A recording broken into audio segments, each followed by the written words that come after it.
It's a pleasure to be back. Thank you very much.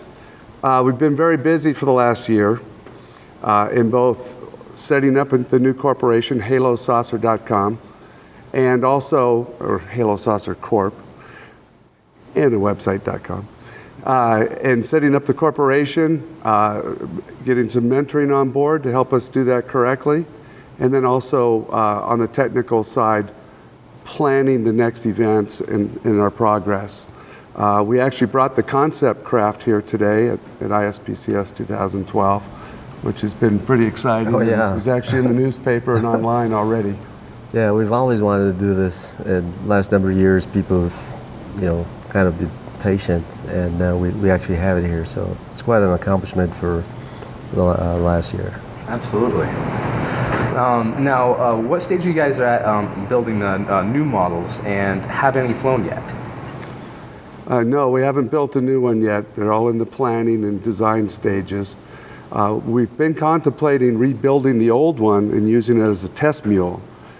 But we're thinking it might be better just to hold off a bit and build a new one from scratch, incorporate a lot of new technology since the old one was last flown in the late 80s. I mean, cell phones have more power than the microprocessors that one has.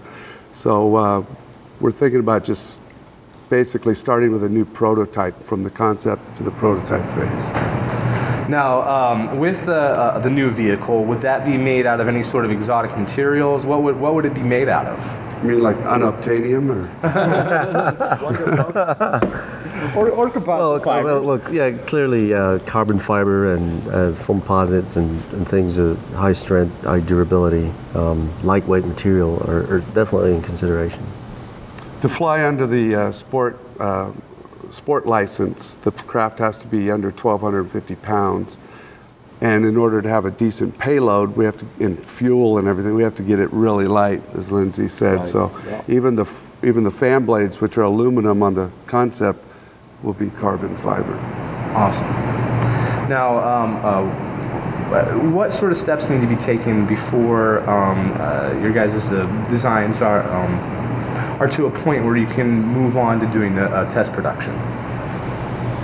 So there are a number of different activities, and we have to really clearly understand what our market is. We've taken a lot of good steps towards that. In fact, we've been fortunate to have a survey completed by the Arrowhead Center at New Mexico State University. We have to understand what our customer base might be like.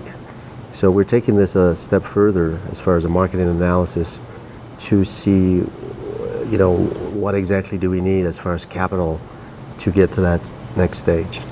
In other words, the designs will be tailored towards the markets that we want to enter first. And so we're taking the steps of really there's a big array of markets from military to spaceports, as entertainment to border security.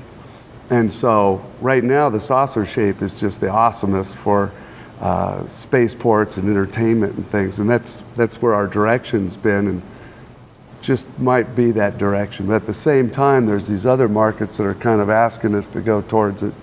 And so we may be reevaluating and actually do a different shape even first. We're not quite sure yet. Really? Yeah. I think it'll be the saucer, it'll be the test vehicle, but the first production ones could be a little different. I see.